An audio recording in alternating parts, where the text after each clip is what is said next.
Magic and mental illness. How dangerous is practicing magic? As I have said before, there are various differing types of magic that have varying different types of results on and for their practitioner. Aleister Crowley defined magic as willpower, and so claimed every act is a magical act.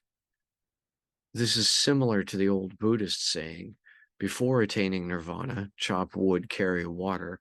After attaining nirvana, chop wood, carry water. So there is, of course, simple household magic, such as jumping a broom in a doorway to wed, or placing indigenous animal totems on one's hearth for luck. But ceremonial magic is much more immersive. Ceremonial magic involves using a vast barrage of sensory stimuli and meditative trance-inducing techniques to effectively suspend one's disbelief in the efficacy of imaginary magic. Certain spells and pacts made while in a ceremonial magical ritual and or in a hallucinogenic trance long enough to convince oneself it works. So, in short, during the ritual magical ceremony, the sane and rational mind has to be discarded, and the insane and irrational mind has to be embraced instead. Theoretically, one then turns this experience off, like snuffing out a candle, by using a banishing ritual at the end. However, if one has tasked the spirit, ghost, genie, demon, angel, or god they invoked with anything, then their working is not truly closed until this task has been verifiably accomplished. Only then can their servitor truly be banished. So, doing such ceremonial magic in an attempt to summon a servitor to accomplish the will of the magician is basically like taking a brief vacation from sanity and passing over into the underworld of pure lunacy by taking a leap of faith that one will be able to return to their right mind. In short, magic isn't naturally real, but it becomes more real the more people put faith in it, such that, from the perspective of sober sanity, all magic is fake and at most psychosomatically effective alone due to the self-deceiving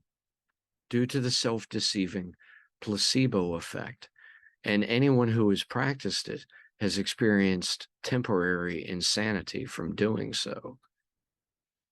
Likewise, when people have shallow desires and only practice ceremonial magic to attain simple trinkets like a home, a car, a spouse, money, etc., then they are likely to be able to attain these by magic without much risk to their long-term sanity.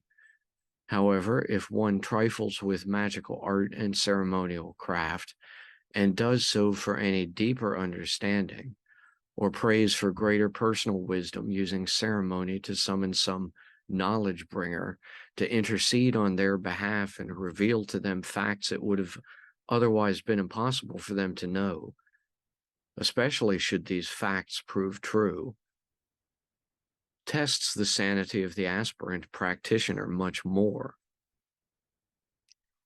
Practice of ceremonial magic leads one toward assigning meaning to otherwise meaningless coincidences, and thus to chasing after synchronicities where none would exist if one were of a sober and sane state of mind.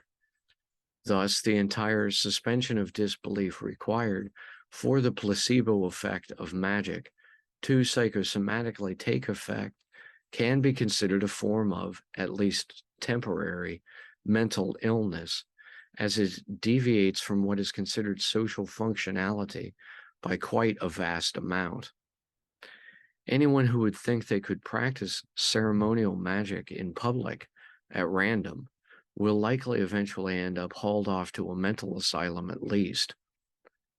Although it has been my personal experience that no matter how much psychic damage practicing ceremonial magic may accomplish, a visit to a mental asylum is far more injurious to one's psyche than voluntarily practicing magic by one's self could ever be.